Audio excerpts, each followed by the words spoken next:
ये बात मैंने इसलिए कही कि आपको मुझे बहुत भीतर तक, हमारी चेतना के सबसे गहनतम तल तक इस बात का ज्ञान, इस बात का बोध, इस बात का अनुभव हो जाए कि हम जिस इष्ट की शरण में हैं वो सर्वसमर्थ है, सर्वसमर्थ। जैसे गाती है मीरा आनंद में भरकर, अरे किसके भरोसे पी गई जहर का प्याला, किसके किसके किसके भरोसे दौड़ कर गई और भूखे नाहर को पूजने लगी, किसका बल था, किसका भरोसा था? मीरा के प्रभु समरथ स्वामी, बेड़ा पार लगा जो जी, साम राम हरि प्रीत निभा जो जी। मेरा तो आरंभ ही भक्त चरित्र के कीर्तन से हुआ और आज भी एक प्रकार से हम वही कर रहे हैं।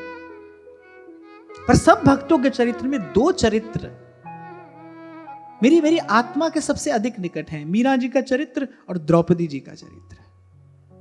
जब मैं मीरा जी की निर्भयता देखता हूं तो मुझे लगता है ये होती है इष्ट की प्रतीति।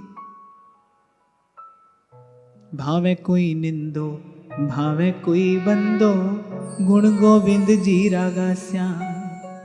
भावे कोई निंदो भावे कोई नंदो, गुण गोविंद जी रागा श्याम। जी मार्ग सब संत गया छे, जी मार्ग सब संत गया छे, वी मार्ग में जा श्याम। मीरो रंग लाग्यो हरि जी सू, अब ना रहूंगी मैं अटकी। मेरो मन लाग्यो हरि जी सू, अब ना रहूंगी मैं अटकी। चलो गाओ। गिरधर धनी धनी मेरे गिरधर, मात पिता सुत भाई।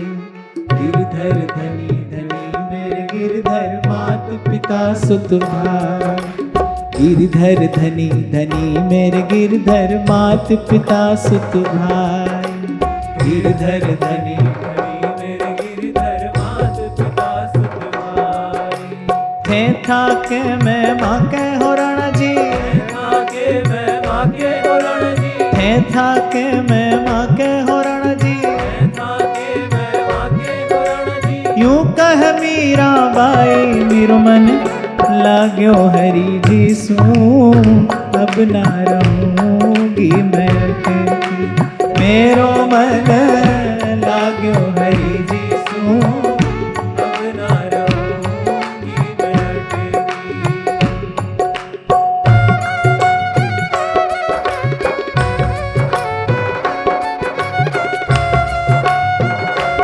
हरि बोल।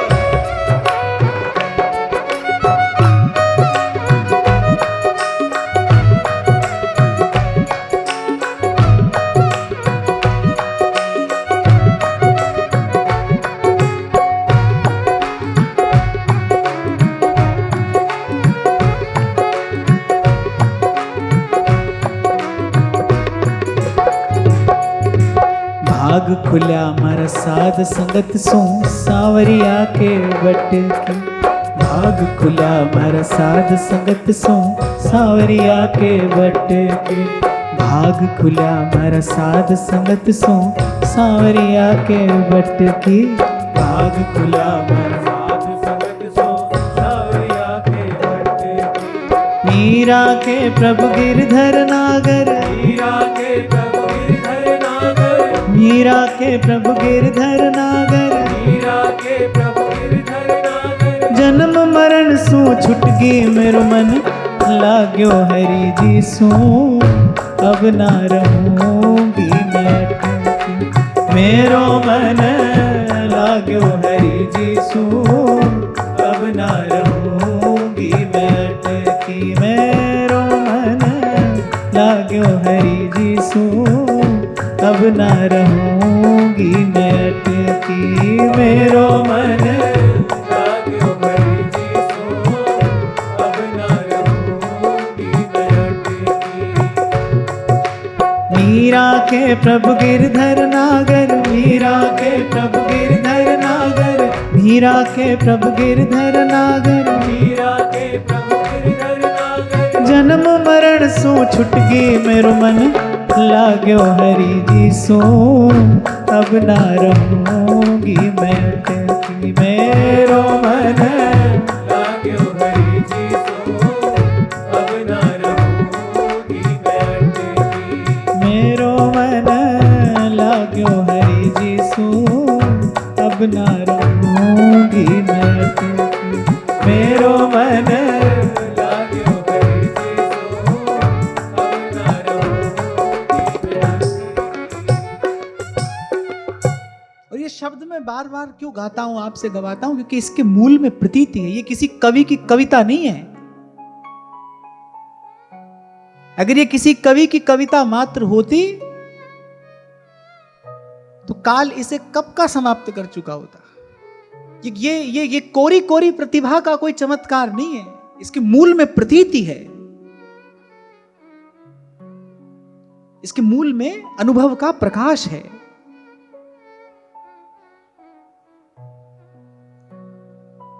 जैसे वेद के मंत्रों में सिद्धि है, वेदोक्त मंत्र का अगर कोई अनुष्ठान करेगा तो उसको सिद्धि प्राप्त होगी।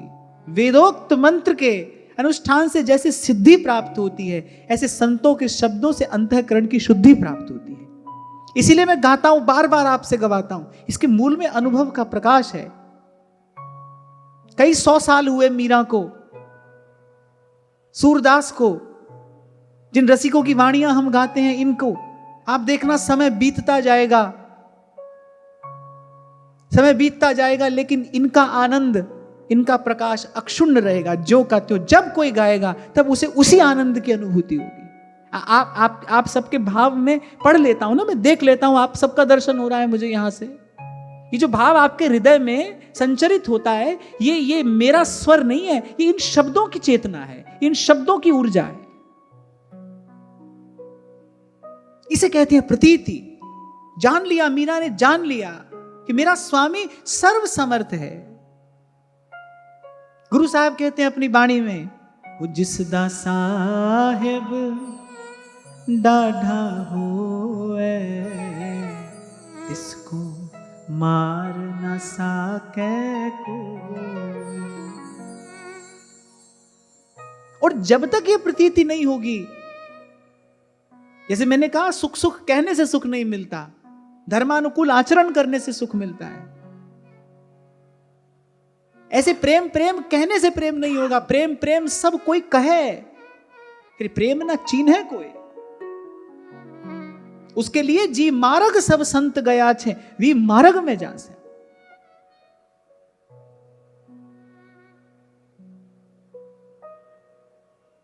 इसलिए आरंभ में मैंने कहा, कोई पूछे कि आप बार बार कहते हैं लक्ष्य पवित्र हो, लक्ष्य पवित्र हो। पवित्र लक्ष्य किसे कहते हैं?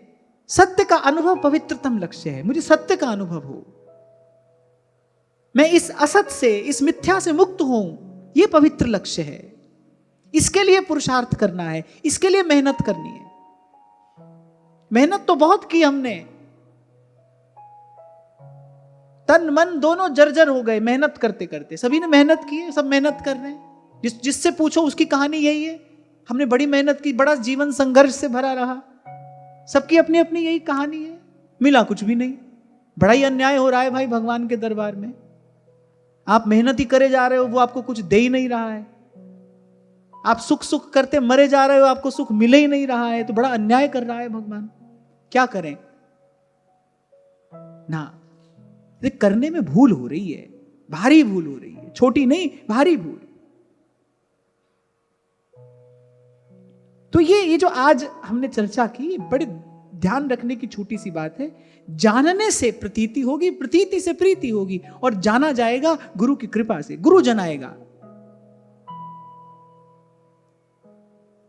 और हम बड़भागी हैं, हमको मिल गया ऐसा गुरु, हमको मिल गए महाप्रभु जी।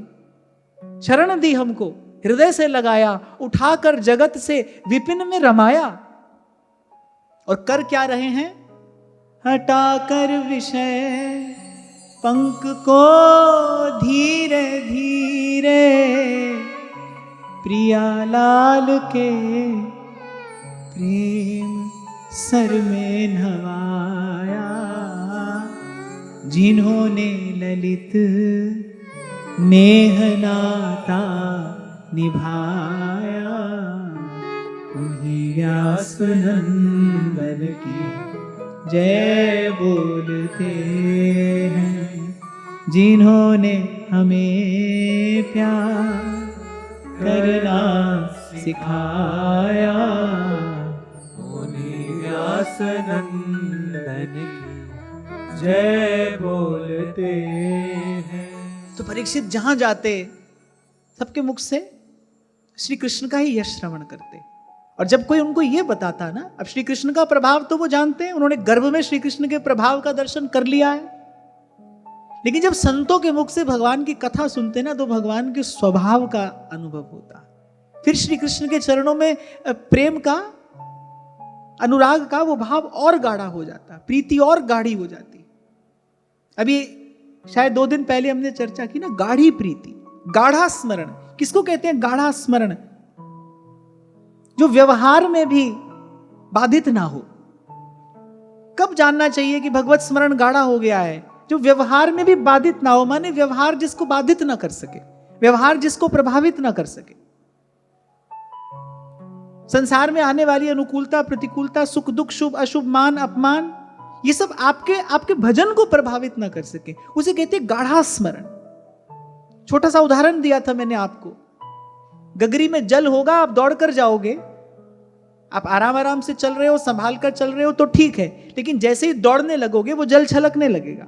लेकिन अगर गगरी में दही है तो नहीं छलकेगी। क्यों? क्योंकि गाढ़ी है, उसमें गंभीरता है। तेज गति से चलना माने व्यवहार में उतर गए, भाई सब कार्य करना पड़ रहा है, 10 तरीके की बात सुननी पड़ रही है, 10 तरीके की बात बोलनी पड़ रही है, व्यवहार में तो यही सब होता है। लेकिन व्यवहार में भी जब वो भगवत स्मरण बाधित नहीं हो रहा है, माने स्मृति गाढ़ी हो गई। ऐसे जैसे सुनते भगवान की कथा तो वो भगवान का प्रेम तो मन में है, सुनते सुनते वो प्रीति और गाढ़ी हो जाती, वो भाव और प्रगाढ़ हो जाता। ये जो नित्य का ये जो कथन श्रवण है ना, इसीलिए है हमारा स्मरण गाढ़ा हो, हमारी प्रीति गाढ़ी हो जाए। अभी बीच बीच में भूल जाते हैं ना भगवान, भूल जाते हैं ना? नहीं, अभी बीच बीच में भूल नहीं जाते, अभी तो बीच बीच में याद आते हैं भगवान। देख रहा था आप क्या कहते हो, अभी भगवान बीच बीच में भूल नहीं जाते, अभी तो भगवान बीच बीच में याद आते हैं। अभी तो मनस्थिति यही है, अभी तो याद आ जाते हैं भगवान कभी कभी। पर ये उसके लिए जो कभी बीच बीच में भूल जाए, वो उससे कैसे मुक्त हो? कह रहे उसका भी मार्ग यही है, उसका भी उपाय यही है। हरि का गुण कहे और हरि का गुण सुने, सुनते कहते स्मृति गाढ़ी होती है। और आप देखना, जहां से आज हमने चर्चा आरंभ की, कुछ नहीं बदलेगा, बाहर कुछ नहीं बदलेगा। जब बदलेगा आपके भीतर कुछ बदलेगा, और जब अगर कभी भीतर बदलेगा, आप देखोगे भाई वही तो सब लोग हैं, वही तो सब स्थान हैं, वही सब स्थितियां हैं, परिस्थितियां भी वही हैं, लोग भी वही हैं, आप अछूते हो गए। बार बार संत एक उदाहरण देते हैं, संसार में रहना जैसे जल में कमल रहता है, निर्लिप्त। यही लक्ष्य है, यहीं तक पहुंचना है, यहीं तक पहुंचना है। सुख दुख का समाधान यही है, उससे अछूते हो जाए हम, निर्लिप्त, कमल पुष्प के जैसे। इसीलिए थोड़ी नहीं भाई, बड़ी भारी महिमा है, बड़ी भारी महिमा है हरि का गुण गाने की, हरि का गुण कहने की। महाप्रभु तो कह रहे हैं, ताते भैया मेरी सौ। पूरी वाणी में अगर महाप्रभु जी ने सौगंध देकर कोई बात कही है तो यही कही है, ताते भैया मेरी सौ कृष्ण गुण संचु।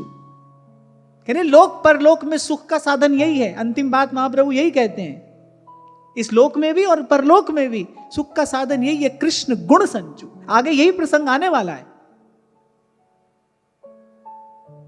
तो जब महाराज परीक्षित निकले दिग्विजय के लिए, चारों ओर श्री कृष्ण का यश, श्री कृष्ण की कीर्ति श्रवण करते करते हृदय में भाव और गाढ़ा हो रहा है, भाव और गंभीर हो रहा है। एक स्थान पर बड़ा विचित्र दृश्य उन्होंने देखा।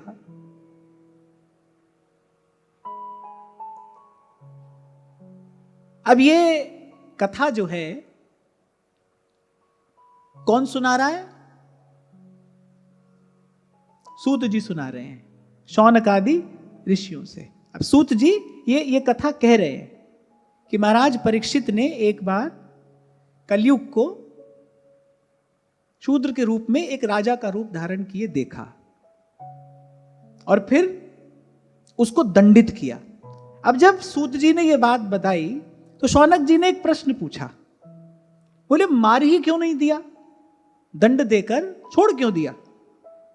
महाराज परीक्षित तो समर्थ थे, कलयुग का नाश ही कर देना चाहिए था। फिर यहां एक बात बड़ी प्यारी मुझे मिली। शौनक जी ने प्रश्न तो पूछा, लेकिन क्या कहते हैं साथ ही साथ, तत्कथ्यताम महाभाग यदि कृष्ण कथाश्रयम। कह रहे मैंने आपसे पूछ तो लिया है, लेकिन अगर भगवान की लीला से, भगवान की कथा से, भगवान की वार्ता से मेरे प्रश्न का कोई संबंध हो तो ही आप मुझे उत्तर देना। मैंने तो ऐसे ही उत्सुकतावश आपसे पूछ लिया कि महाराज परीक्षित ने कलयुग को मारे ही क्यों नहीं दिया, उसको नष्ट ही क्यों नहीं कर दिया, दंड देके छोड़ क्यों दिया। पर आपसे हम कह रहे हैं महाराज कि अगर इसका श्री कृष्ण की कथा से कोई संबंध हो, भगवत वार्ता से इसका कोई संबंध हो, मेरे प्रश्न से आप उत्तर के स्वरूप में भगवान की कोई बात बताएं, तो अब तो आप मुझे मेरे प्रश्न का उत्तर देना, अन्यथा आप इसे छोड़ देना। अथवा पदाम्बोज मकरंदलिहां सता किमन्यैरसदालापैरायुषो यदसद्गयः। और या फिर भगवान के भक्त से इसका कोई संबंध हो, क्योंकि भजमें को दोई सुघर कह हरि दास। भगवान से या भगवान के भक्त से मेरे प्रश्न का कोई संबंध हो तो आप इसका उत्तर देना। कह रहे अन्यथा व्यर्थ की बात का क्या परिणाम होता है, केवल आयु नष्ट होती है। आयु अर्थात समय। व्यर्थ की चर्चा से क्या होता है, समय नष्ट होता है। मैं तो आपको अपने एक छोटे से अनुभव से ये बात कह रहा हूं। मुझे ऐसा लगता है कि देखने का भी प्रभाव इतना नहीं होता जितना सुनने का प्रभाव होता है। मेरे जीवन का छोटा सा अनुभव तो ये कहता है सबसे अधिक शक्ति जो है ना वो शब्द में है। इसको मैं आपको छोटा सा उदाहरण देकर प्रमाणित करने की चेष्टा करता हूं। आप किसी को देख रहे हैं, लेकिन कभी कभी ऐसा होता है ना, उसकी बात सुनते सुनते आपका मन कहीं और चला जाता है। आप भले उसके सामने बैठे हैं, लेकिन आपका ध्यान उसकी ओर नहीं है, आपका ध्यान उसकी कई बात के साथ साथ कहीं और चला जाता है। इसका अर्थ कि दृश्य से अधिक शक्ति जो है शब्द में है।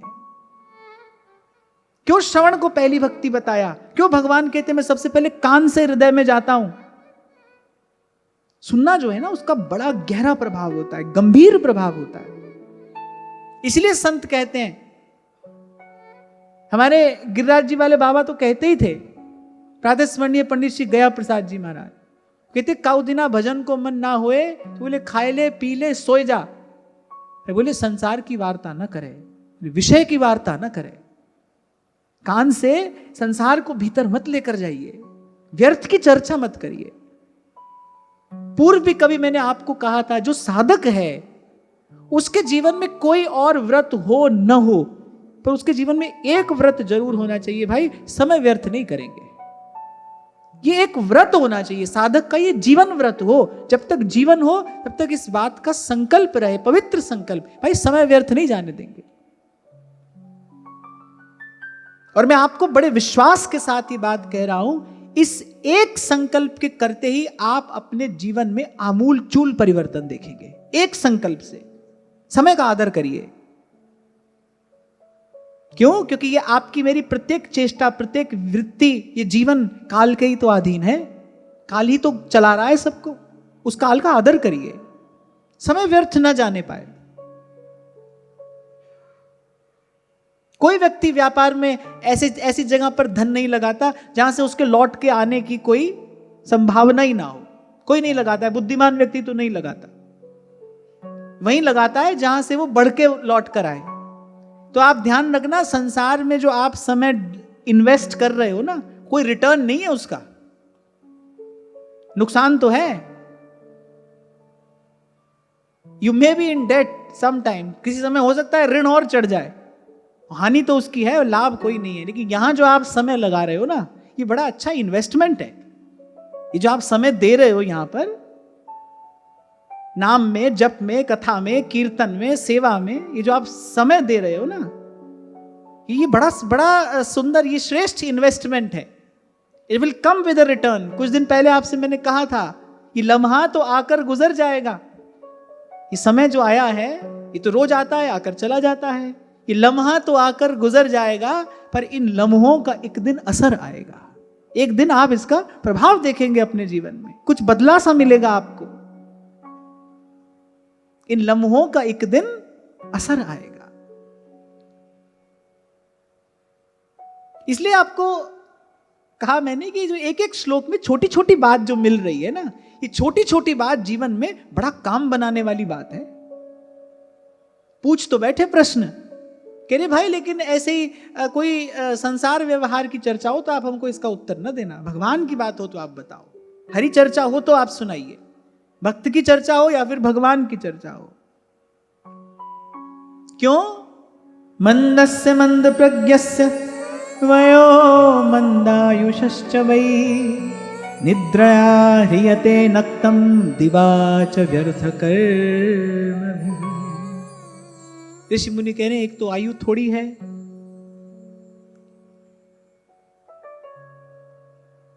अच्छा संत जो करता है वो केवल अपने लिए नहीं, वो तो परहित का विचार करके करता है ना। ऋषियों ने एक कथा पूछी सूत जी से। देखो एक और बात मैं यहां पर आपसे कहूं, जो मैं कह रहा हूं, ये बात मुझे ऋषिकेश में एक बहुत अनुभव सिद्ध महात्मा ने कही थी। उसने कहा था जो कहा जाता है वो मेरे तुम्हारे लिए नहीं कहा जाता है, वो तो अस्तित्व के लिए कहा जाता है। ये शब्द से अस्तित्व की सेवा है। जिन संतों ने भगवत गुण गाया, वो भगवान का गुण गाकर सारे अस्तित्व की सेवा की है। नाम जपत मंगल दिसि दसहूं, मैं जो कह रहा हूं वो मेरे काम आए ना आए, आपके काम आए ना आए, लेकिन ये शब्द अस्तित्व में रहेंगे, कभी ना कभी किसी के काम जरूर आएंगे। हमको जो आज मिल रहा है वो सब संतों की वाणियां इसी अस्तित्व में ही तो हैं। देखो एक और बात है यहां पर, ये अनुभव की बात है, ये साधना का अनुभव है। किसी बात का, किसी शब्द का अगर हम पर प्रभाव हो रहा है ना, तो वो शब्द केवल वैखरी नहीं है, माने केवल मुख से उच्चारा हुआ शब्द नहीं है, उसकी चेतना कहीं ना कहीं प्रकृति में है। अभी आपसे मैं यही तो कह रहा था ना, मैंने बाईसा का पद गाया, आप सब भाव विभोर हुए, तो ये केवल स्वर नहीं है ना, उन शब्दों की चेतना प्रकृति में है, वो आप पर अपना प्रभाव दिखाती है, उसके कारण आपके भीतर वो हलचल होती है। जो कहा जा रहा है वो केवल मेरे आप के लिए नहीं है, ये तो अस्तित्व की सेवा है। तभी मेरे तुलसी बाबा ने कहा, भाए को भाए अनख आलस हूं, नाम जपत मंगल दिसि दस।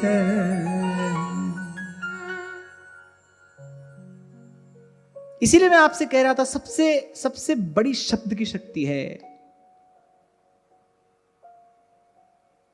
जो भगवत गुण संतों ने गाया, वो सारे अस्तित्व की, समग्र अस्तित्व की सेवा की है। ये जो संत उठाकर तानपुरा और जीवन भर गाते रहे, अरे उनको तो मिल गया था जो मिलना था, वो तो डूब जाते, डूब गए, पर गाने के लिए थोड़ा बहिर्मुख हुए, वो तो डूब गए थे रस में। डूब कर कोई गा नहीं सकता है, जल में डूबा हुआ व्यक्ति तो बोल भी नहीं सकता, गाएगा कैसे? गाने के लिए तो जल से बाहर आना पड़ेगा ना। रस से थोड़ा बाहर आकर उन्होंने गाया, किस लिए? इस सारे अस्तित्व की सेवा के लिए। वो जो उन्होंने गाया, जो वो शब्द है, वो स्पेस में है, उसकी चेतना यहां पर है। इसलिए मैंने कहा मेरे काम आए ना आए, आपके काम आए ना आए, पर मैं तो कहूंगा, कहता रहूंगा, क्योंकि कभी ना कभी ये किसी के काम आया है। मुझे भी किसी का कहा हुआ आज काम आ रहा है ना, ये कहा हुआ भी कभी किसी के काम आएगा।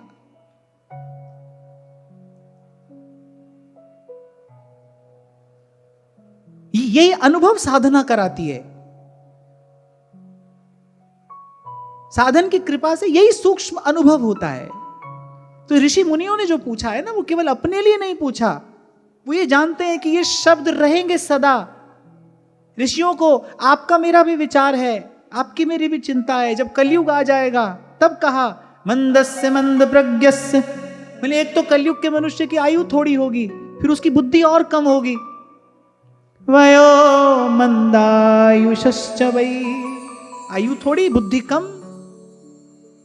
निद्रया ह्रियते नक्तम, बोले रात नींद में खो जाएगी। दिवाच व्यर्थ कर्म भी, और बोले दिन व्यर्थ के काम में चला जाएगा। गाया कबीर ने, रैन गवाई सोए के, दिवस गवाया खाए। हीरे जैसा जन्म है, कौड़ी बदले जा।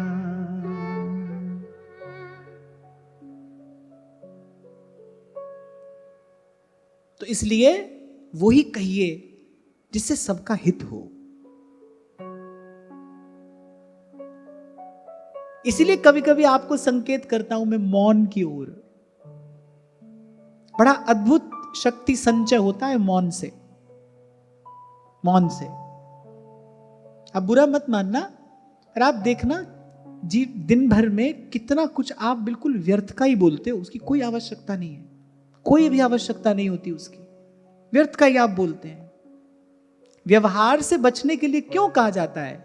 संसार की निंदा नहीं है, लेकिन व्यवहार में शक्ति का अपव्यय होता है। आप जितना व्यवहार बढ़ाओगे शक्ति का अपव्यय होगा। अब मैं आपसे कह दूं हाँ ठीक है भाई, अपने अपने प्रश्न पूछो, मैं उत्तर दूंगा। एक आध व्यक्ति तो कोई भजन की बात पूछेगा, फिर ले आएंगे पीछे पीछे। हमारे घर में होता है, सास ये कहती है, बहू ये कहती है, भाई ये कहता है, बहन ये कहती है, लेकिन वो क्या है? व्यर्थ की वार्ता है वो, उससे क्या होगा? साधु का तो एक काम है भाई, आप जपे और नाम जपावे। सब प्रश्नों का उत्तर तो एक ही है। हमको तो इतनी सी बात समझ में आ गई, निज अनुभव कहाँ खगेसा। कष्ट मेरा हो कि आपका हो, कष्ट मेरा हो आपका हो, गरुड़ जी का हो, ब्रह्मा जी का हो, किसी का भी हो, सबके रोग की औषधि तो एक है, बिन हरि भजन ना जाहि कलेसा। ये क्या व्यर्थ की बात करनी, क्यों करनी?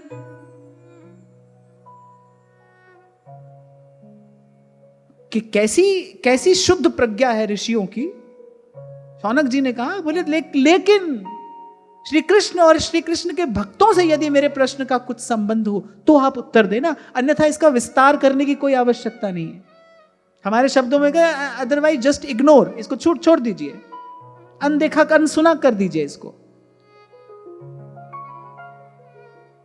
और जब हम उत्तरकांड पर चर्चा कर रहे थे ना, तो मुझसे कोई कहे ना पूरी चर्चा के सार स्वरूप क्या आपके पास रहा, तो एक बात मैंने अपने पास रख ली, बारु मथे घृत हो बरु सिकता ते बरु तेल, बिन हरि भजन न भौ तरिए, यह सिद्धांत अपेल, यह सिद्धांत अपेल।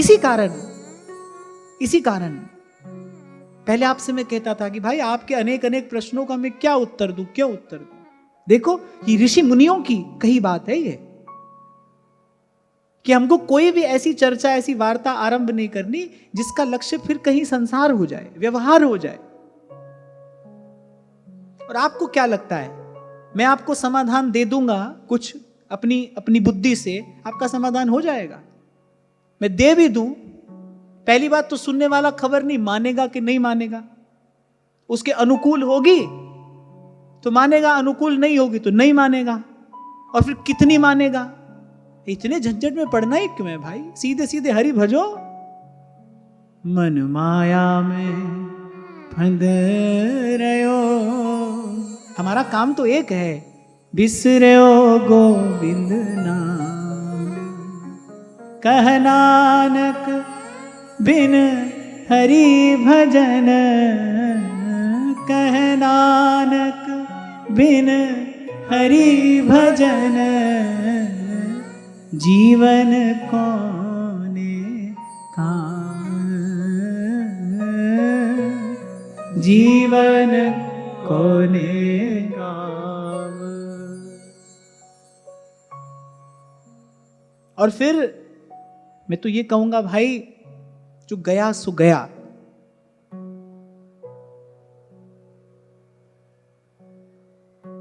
भजन करने की सबसे शुभ घड़ी तो आज अब है ना, यहां से इसको संभाला जाए। और मैं आपको भाव और भरोसे के साथ ये बात कह रहा हूं, आप आज ईमानदारी से प्रयत्न करिए। आप अपने मन में भाव लेकर आइए, भाई प्रभु मुझ पर कृपा करे और मैं अपना अगला जीवन सुधार लूं। आप केवल ईमानदारी से बस अपने मन में इतना शुद्ध भाव लेकर आइए, प्रभु मुझ पर कृपा करें और मैं अपना अगला जन्म सुधार लूं। अरे हम तो ऐसे आचार्य की शरण में हैं जिन्होंने संसार के बीच में ये बात गरज कर कही कि बीठल दास के कोटि कोटि अपराध, मैं खेवी आगले पिछले। आप ईमानदारी से निश्चय तो करिए कि अब मेरे जीवन का कोई क्षण व्यर्थ ना जाए।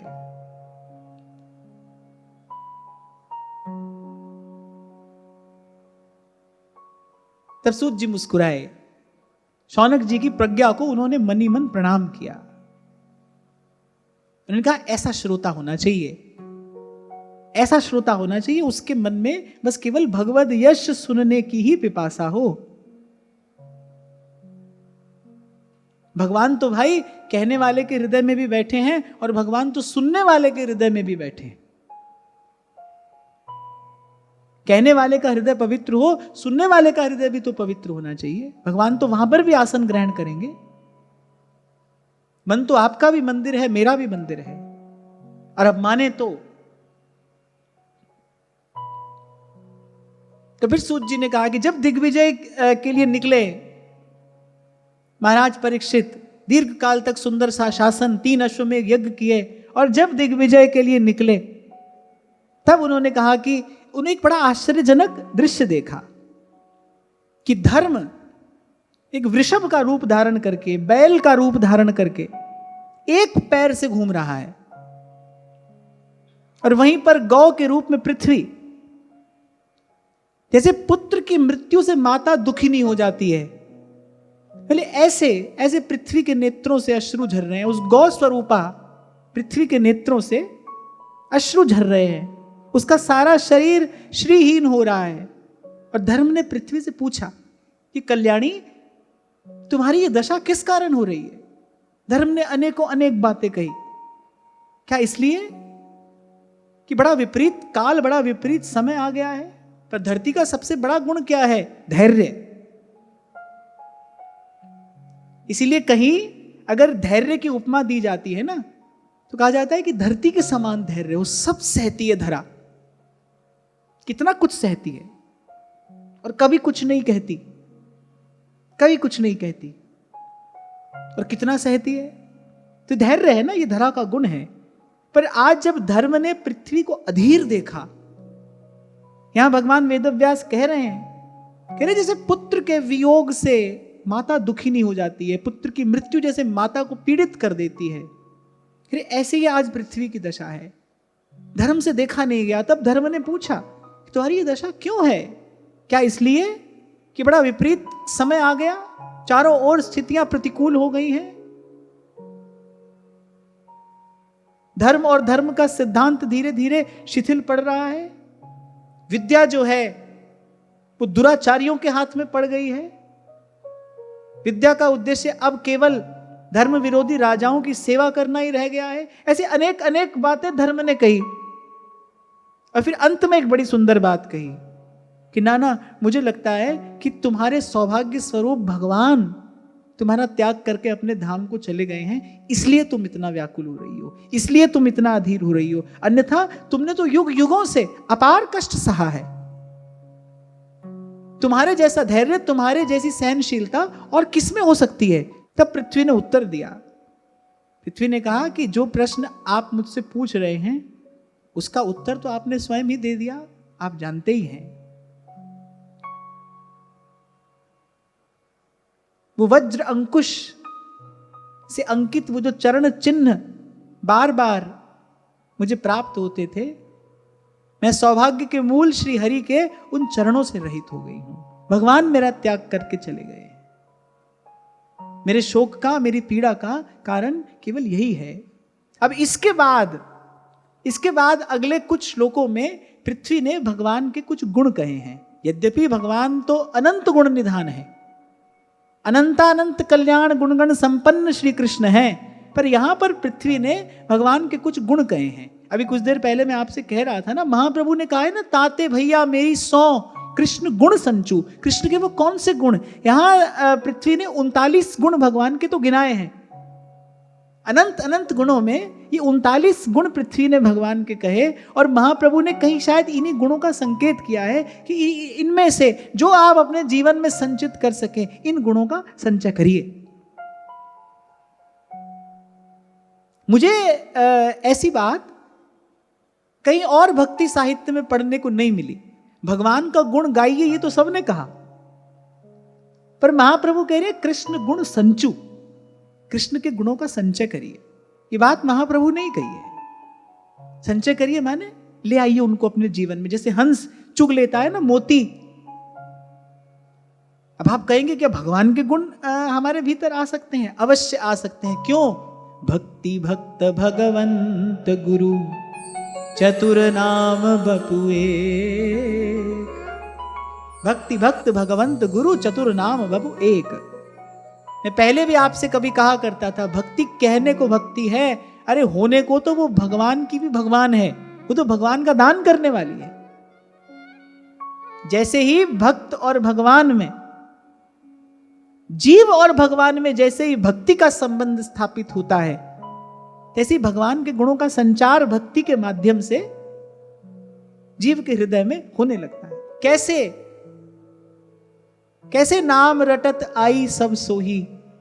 कैसे हरिवंश नाम रटते रटते जीव रस रूप हो जाता है, उसका जीवत्व भंग हो जाता है, वो श्यामा श्याम की, वो नित्य निकुंज बिहारी की सेवा का अधिकारी हो जाता है। जीव तो नहीं सेवा कर सकता, सेवा में पहुंचने से पहले उसका जीवत्व नष्ट होता है, जीव रस रूप हो जाता है।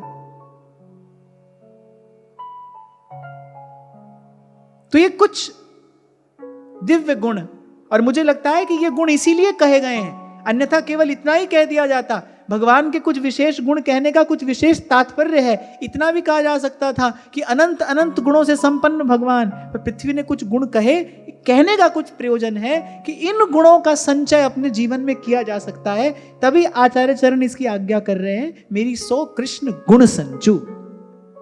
इन गुणों का संचय कर सकते हैं आप और मैं अपने जीवन में। तो इनकी चर्चा तो कल करेंगे। आज की वार्ता यहीं श्री जी के चरणों में निवेदन करते हैं। महाराज श्री के चरणों में प्रणाम। आप सबके हृदयस्थ हित प्रभु को नमन।